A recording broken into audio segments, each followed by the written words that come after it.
నుండి తల కొరిగి పెట్టాను కూడా వాళ్ళ ఇంటికి పోలేదు. ఏమంటే నువ్వు నీ బిడ్డకే ఆస్తి ఇచ్చినావు, నాకు ఎక్కువ ఆస్తి ఇవ్వలేదు, వాళ్ళకి ఎందుకు ఇచ్చినావు అని చెప్పేసి. అందుకే ఈయన అక్కడికి పోయి కనీసం అక్కడ ఉన్నటువంటి పార్థివ దేహాన్ని కూడా చూడలేని పరిస్థితి. సో అలాంటి కొడుకుల గురించి ఏం చెప్తారు?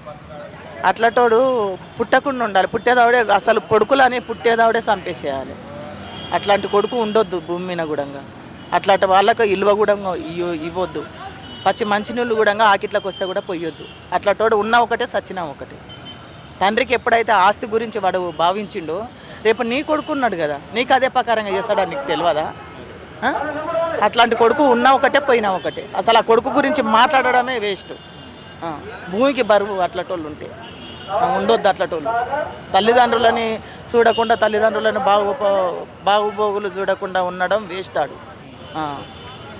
అయితే ఇంకొక విషయం ఏంటంటే కొంతమంది ఏమంటారు అంటే, ఇప్పుడు కొడుకు అనేటోడు బాధ్యత తీసుకుంటాడు, ఏ అప్పులున్నా అడుగుతాడు, ఏం ఫంక్షన్లు ఉన్నా ఏదున్నా అన్నీ కొడుకే చూసుకుంటాడు. అలాంటిది కొడుకు తెలియకుండా కొంతమంది కూడా తల్లిదండ్రులు బిడ్డలకు ఇచ్చేయడం కావచ్చు చేస్తుర్రు. ఈయన కూడా ఇల్లు రాసిచ్చిండట వాళ్ళ పెద్ద బిడ్డకు. అయితే ఆ ఇల్లు కాన్నే ఈ వివాదం వచ్చిందని చెప్పి అంటారు. సో అలాంటి దాని గురించి ఏమంటారు అంటే, బిడ్డలకు తండ్రులకు మధ్య వేరియేషన్ ఉండాలా అసలు ఏంది అనేది? నాకు తెలిసిన కాడికైతే వెనకట పెళ్లి జరిగినప్పుడు వాళ్ళ దగ్గర ఏం లేకుండా ఉండకం వల్ల ఏమి ఇవ్వకుండొచ్చు. ఆమెకు కట్నం వరకట్నము 1,00,000 2 లక్షలు అప్పుడు కట్నాలు ఇద్దరు కదా.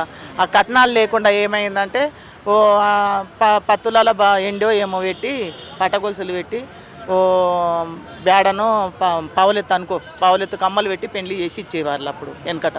అప్పుడు నా బిడ్డకి ఏం పెట్టలే, నా బిడ్డ కష్టపడుతుంది కాబట్టి నాకు ఆస్తి ఉంది కదా, నాకు ఇప్పుడు కలిగింది కదా, నా బిడ్డ పెళ్లి చేసిన తర్వాత నాకు కలిగింది కదా, 10 రూపాయలు నా కొడుకుంటుంది, 5 రూపాయలు నా బిడ్డకి ఇస్తా అని చెప్పి ఇచ్చిండొచ్చు తండ్రి. ఇక అట్లెట్లు ఇచ్చినావు, మొత్తం నాకే కావాలి, నేను కష్టపడకుండా కూర్చొని బతుకుతా, ఇక నువ్వు సంపాదించిందే నేను తిని బతుకుతాను ఆయన, నువ్వు సంపాదించిన కాడికి నేను తిని బతుకుతా, నా కొడుకులను నా పెళ్ళాన్ని రోడ్డు మీద వేస్తా అన్నవాడే అక్కకి పెట్టినవు, ఆడపిల్లలకు పెట్టినావు, అందుకనే నేను నిన్ను చూడననే వ్యక్తి అట్లాంటోడు ఉన్న వేస్ట్. ఆడపిల్లలకు పెట్టినప్పుడు ఓర్వన్నవాడు వేస్ట్. అంతేనా, దుష్టులు అంతే. అయితే ఏదైతే పెళ్లి జరుగుతున్నప్పుడు కానుకలు కానీ కట్నాలు కానీ ఇస్తారు కదా, ఇవి ఇచ్చుడు పని చేసి డైరెక్ట్ పెళ్లి కాగానే ఎంతో అయితే ఆస్తుందో అది పనిచేస్తే బెటర్ అంటారా మరి? అంతే. ఇప్పుడు ఏమున్నా కూడా ఇప్పుడున్న పొల్యూషన్లో, ఈ సిచ్యువేషన్లో ఇప్పుడు ఏది ఉన్నా కూడా పావల ఉండని పరక ఉండని అప్పైనా సప్పైనా ఏది ఉన్నా కూడా ఇప్పుడు 10 రూపాయలు ఉన్నా కూడా ఇప్పుడే వంచి ఇది నీది అని వంచిస్తేనే బాగుంటుంది తప్ప తర్వాత నా పిల్లలు చూసుకుంటారు కదా, నా కొడుకు నా బిడ్డలను చూసుకుంటాడు కదా అనేది కాలం మర్చిపోవాల్సింది. కానీ బిడ్డ అనేది పెళ్ళి అయిన తర్వాత తనకు ఒక కుటుంబం వేరే వస్తుంది, ఇంటి పేరు మారిపోతుంది, వాళ్ళు ఎక్కడో వేరేక్కడ ఉంటారు. సో కొడుకు అనేటోడు ఇంటికాన్నే ఉండి వీళ్ళ బాగోగులు చూసుకుంటున్నటువంటి పరిస్థితి. అసంటప్పుడు కొడుకులు దాన్ని ఒప్పుకుంటారంటారా? ఒప్పుకోవాలి. ఎందుకను, నిన్ను కన్నాడు కాబట్టి, ఆమెను కన్నాడు, నిన్ను కన్నాడు. ఒక ఇంటికి ఇచ్చినప్పుడు నువ్వు కూడా ఒక ఇంటి పిల్లని తెచ్చుకుంటున్నావుగా, మరి ఆ ఒక్క ఇంటి పిల్ల వస్తుంది కదా, మరి ఆమె కూడా చూడకుండా ఉంటే నీకేం బాధ అనిపించదా? ఇప్పుడు ఈమె కూడా ఒక ఇంటికి పోయింది, ఈమెకు మీరు చూడకపోతే బాగా అనిపిస్తుందా? ఇప్పుడు ఇచ్చి పుచ్చుకోవడం అంటే ఇదే. నువ్వు ఒక ఇంటికి తోలిస్తున్నావు, నీ పసుపు కుంకుమాలు నీ కడప దాటి బయటకు పోతున్నాయి, వేరే పసుపు కుంకుమాలు నీ కడప దాటి లోపలికి వస్తున్నాయి, అంతే కదా. మరి అట్లా వచ్చినప్పుడు నీకేం తక్కువైంది? ఇవన్నీ ఎందుకు పెట్టుకోవాలి? తప్పు కదా ఇది. మరి నువ్వు నీ అక్క పెళ్ళి నీకన్నా ఆడపిల్ల పెళ్ళి ముందుగా చేయాలి, మగ పిల్లగాని పెళ్ళి వెనకసీరి చేయాలి అంటారు. ఎందుకంటారు? ఆస్తి ఆడపిల్లకు 10 రూపాయల కట్నం ఇస్తే నేను 20 రూపాయలు తెచ్చుకోవచ్చు అని చెప్పి, 20 రూపాయలు వచ్చేదాన్ని నేను నా కొడుకుకు పెళ్ళాన్ని తీసుకొస్తా అని చెప్పి ఆలోచించి నా కొడుకుకు కష్టం కావద్దు, నా కొడుకు అప్పుల పాలు కావద్దు అని చెప్పి ఈ ప్రకారంగా పెట్టిండు ఆయన. అందుకని ఆడపిల్లలని 10 రూపాయలు ఇచ్చి ఆడపిల్లలని వదిలించుకుంటాడు తల్లిదండ్రి, 20 రూపాయలు ఇచ్చి కోడల్ని కొనుక్కొచ్చుకుంటాడు. ఎందుకంటే ముడి మీద దాన్ని ఇచ్చుకొని అట్లా. అది 20 రూపాయలు ఇచ్చింది ఏం చేస్తుంది? ఇంకొచ్చిందంటే బిర్రుగా ఉంటుంది ఆమె, పని ఎందుకు చేస్తుంది ఆమె? అది ఈడు కనిపెట్టుకోడు. నా అక్క అంత 10 రూపాయలు ఇచ్చినా కూడా నా అక్క అంత కష్టపడుతుంది, ఇది 20 రూపాయలు తీసుకొచ్చి నా మీద ఆట ఆడుతుంది, నా అక్క ఇంత కష్టపడుతుంది కదా, మరి నా అక్కకు మంచిగా చూసుకుంటే బాగుంటుంది అని చెప్పి వీనికి బుద్ధి రాదు.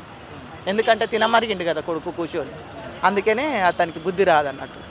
తలకోడికి పెట్టాను కూడా అక్కడికి పోలేదు, ఎందుకంటే నువ్వు బిడ్డలకు ఎక్కువ ఆస్తి ఇచ్చినావు, నాకు ఇవ్వలేదు, నాకు చెప్పకుండా ఇచ్చినావు అని చెప్పేసి కొడుకు కనీసం చూస్తాను కూడా పోలేదు. అతని ఏదైతే పార్థివ శవం ఉంటుందో దాన్ని చూస్తాను కూడా పోలేదు. దాని గురించి ఏమంటారు మరి కొడుకుల గురించి? ఇది చాలా ఘోరమైన విషయం.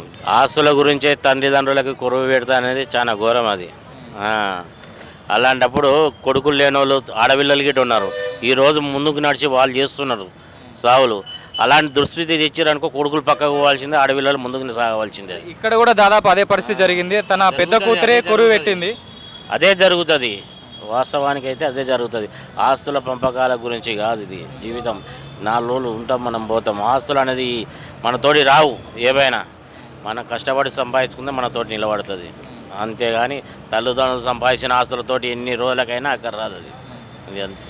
అయితే ఇప్పుడు చాలామంది కొడుకులు ఏమంటారు అంటే ఎసొంటి అప్పులు ఉన్నా కానీ బాధ్యతలు ఉన్నా కానీ మేమే తీరుస్తున్నాము, జాబులు అంటూ దేశాలు తిరిగి అది అన్నీ చేస్తున్నాము. కానీ చాలామంది తల్లిదండ్రులు బిడ్డల మీదే మమకారం చూసుకుంటా వాళ్ళకి ఆస్తులు రాస్తే మేము యుక్త వయసు నుంచి దాదాపు 40 ఏళ్ళ దాకా కష్టపడి అప్పులు తీరుస్తున్నాము, బాధ్యతలు తీరుస్తున్నాము, మా పరిస్థితి మమ్మల్ని అడగకుండా ఆస్తి ఇస్తారు అని చెప్పి కొంతమంది కొడుకులు అంటారు. ఇది ప్రజల వాదన. అసలు దాని గురించి ఏమంటారు మరి?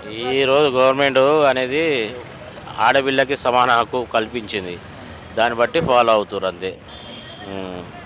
కానీ ఈ పెళ్ళైనప్పుడు ఏదైతే కట్నకాలకాలు కావచ్చు అనేక రూపంలో ఒక లేకున్నా తెచ్చి మరీ బిడ్డలకు ఇస్తుండ్రు కదా పెళ్లి టైంలో.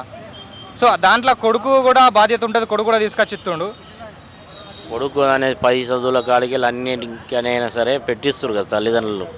వాళ్ళకో న్యాయం వీళ్ళకో న్యాయం లేకుండా సమానత్వంగా చదివిస్తారు, సమానత్వంగా ఆశలు పంచుతారు. అది